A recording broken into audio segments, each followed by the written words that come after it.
Hello student, কেমন আছো সবাই? মুন্না ইংলিশ কর্নারে তোমাদেরকে স্বাগতম। আসসালামু আলাইকুম।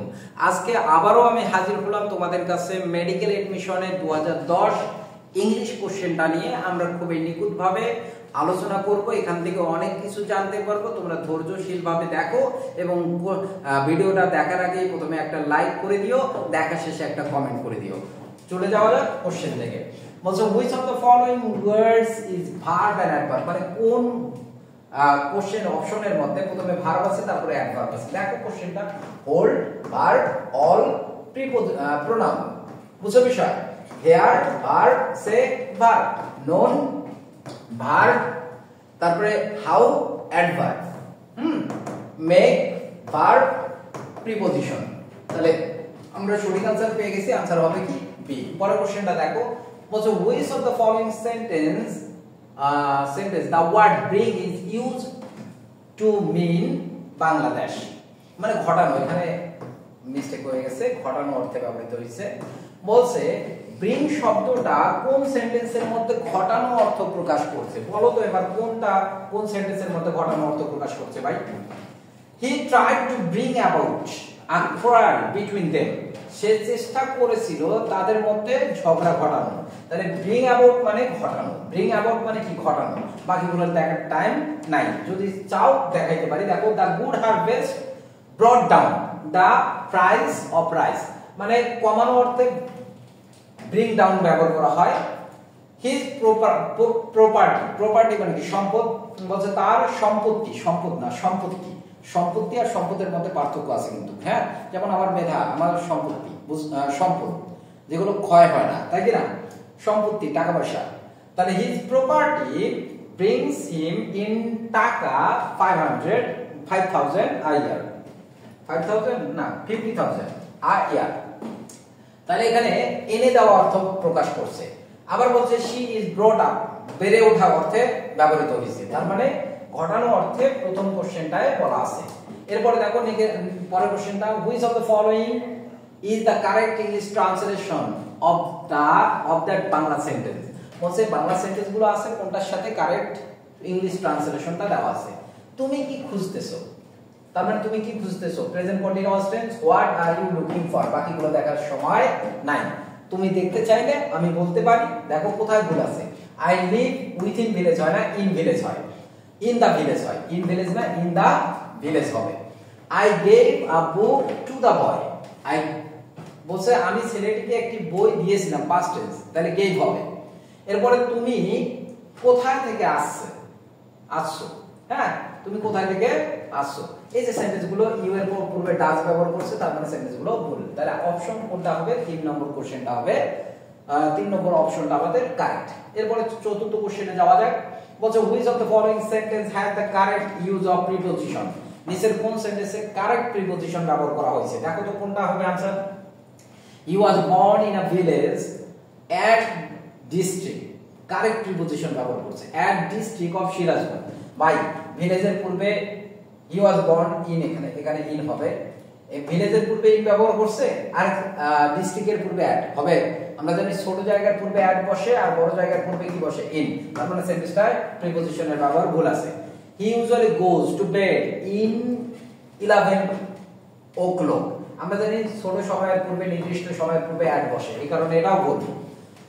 You can buy it at such price, মূল্য বোঝাতে, গতি বোঝাতে, হার বোঝাতে প্রিপজিশন অ্যাট বসে, তার মানে সেন্টেন্সে প্রিপজিশনের ব্যবহার ঠিক আছে। পরেরটা দেখো, we are sitting into his bedroom, ভাই ইনটু কখন বসে? ভিতরে প্রবেশ করা অর্থে। তাহলে বলছে আমরা বেডরুমে বসেছিলাম, এখানে তো ভাই ভিতরে প্রবেশ করা বোঝাচ্ছে না, তাহলে ইন হিজ বেডরুম হইতো, ইনটু কখনো হবে না। পরের কোশ্চেনটা দেখো, বলছে which of the following is active with verbal noun with prepositional and objective। Verbal noun দেখো উইথ প্রিপজিশন আছে এবং অবজেক্ট আছে। তাহলে ভার্বাল নাউন জিনিসটা কি সেটা বলি। ভার্বাল নাউন হচ্ছে ভার্বের সঙ্গে আইএনজি আছে, এটাই হচ্ছে ভার্বাল নাউন। তাহলে দেখো তো ভার্বের সঙ্গে আইএনজি আছে কোন সেন্টেন্সের মধ্যে? এখানে আছে। এরপরে একটা প্রিপজিশন আছে এবং দাসী অবজেক্টও আছে। आंसर হবে এ। খুবই সহজ না? পরের কোশ্চেনে যাই। বলছে which of the following sentence is passive with reflexive object, কোন নিচের কোন সেন্টেন্সটা প্যাসিভ এবং আছে reflexive object. He was hurt by himself. দেখো এটা প্যাসিভে আছে এবং রিফ্লেক্সিভ অবজেক্ট আছে। বুঝছো বিষয়? খুবই সহজ কোশ্চেন দিছে। পরের কোশ্চেনটাতে যাওয়া যাক। Which of the following pair is correct to express in a single word in dash a group of word. বলছে নিচের কোন বাংলাটা আগে ঠিকঠাক আছে কোন গ্রুপ ভার্বের সঙ্গে। বলছে ইনকেপাবল অফ বিং কোশ্চেনড মানে সন্দেহাতীত। ইনক্যাপাবল অফ বিং কোশ্চেন মানে বাংলাটা হচ্ছে সন্দেহাতীত। বাকিগুলো একটাও ঠিক নাই, आंसर হবে এ নম্বর। বুঝছো? এটা একটু পড়ে ফেলবা। ইনকেপাবল অফ বিং কোশ্চেনড মানে সন্দেহাতীত। এরপরে কোশ্চেনটা দেখো, which of the following word is a verb. নিচের কোন ওয়ার্ডটা ভার্ব? জেলাসি নাউন, এসওয়াই শেষে থাকলে নাউন হয়। হরিবল অ্যাডজেক্টিভ, ইডিওসি সিওয়াই থাকলে ভার্ব হয়। তাহলে এই দুটো অ্যাবস্ট্রাক্ট নাউন, এই দুটো অ্যাবস্ট্রাক্ট নাউন, এটা হচ্ছে অ্যাডজেক্টিভ আর এটা হচ্ছে গ্লোরি থেকে আসছে গ্লোরিফাই ভার্ব। এরপরে আসি বাই রিপ্লেস করা আর কি। By replacing the given preposition choose the correct one. We all thirsty over happiness. এই ওভারটাকে কোনটা দ্বারা রিপ্লেস করা যেতে পারে? আমরা কি বসাবো? এখানে আপন বসাবো, কারণ উই অল থার্স্টি আপন হ্যাপিনেস। আমরা জ্ঞানের উপর সবাই, আমরা উই আর অল থার্স্টি আমরা সবাই তৃষ্ণার্ত। অফার আপন হ্যাপিনেস কিসের উপর? শান্তির উপর। হ্যাঁ, শান্তির উপর, সুখের উপর। শি হ্যাজ নো জেস্ট আবার প্রিপোজিশন থেকে আসছে। কোনো কিছুর উপর কোনো কিছুর প্রতি আগ্রহ থাকা অর্থে টেস্ট, জেস্ট এদের পর ফর বসে। বুঝছো বিষয়? আগ্রহ থাকা অর্থে। তাহলে she has no zest for music. পরের কোশ্চেন দেখো, which of the following words is the correct synonym of level. এর কারেক্ট সিনোনিম কোনটা হবে? তাহলে কারেক্ট সিনোনিম বলো দেখি কোনটা হবে কারেক্ট সিনোনিম, কে বলতে পারবা? কমেন্ট সেকশনে একটু জানাই দিবা। একটা কোশ্চেন লিক করে যাই, কেমন হবে বলো? পারবা কিনা? আমি তোমাদের বাংলাগুলো বলি। এখানে আছে এনিহিলেট মানে ধ্বংস করা। নতুন ওয়ার্ড, এগুলো ওয়ার্ড আমরা ব্যবহার করি না সচরাচর।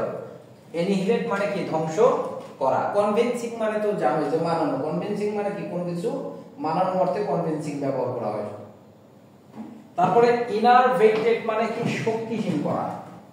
ইনারভেটেড মানে কি? শক্তিহীন করা। তাহলে লিবেল এর সিনোনিম হবে মিসরিপ্রেজেন্টেশন। এটা হবে কারেক্ট সিনোনিম। বুঝছো বিষয়? লেভেল ভুলভাবে উপস্থাপন করা, মিসরিপ্রেজেন্টেশন। এরপরে দেখো, which of the following words is a noun. নিচের কোন ওয়ার্ডটা নাউন?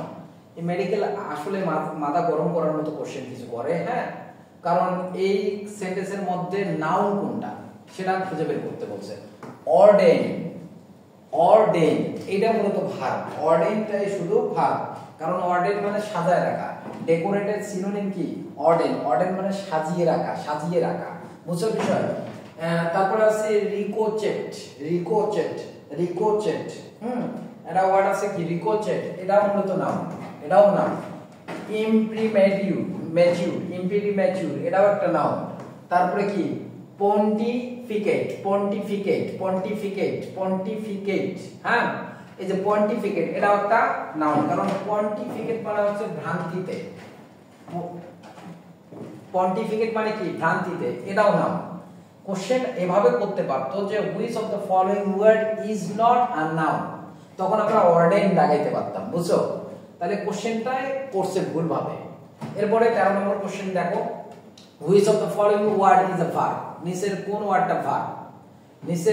ওয়ার্ডটা ভার্ব? খুবই অতি অব্যবহৃত একটা ওয়ার্ড। নিচের কোন ওয়ার্ডটা ভার্ব? তাহলে আমি তোমাদের ওয়ার্ডটার কথা বলি।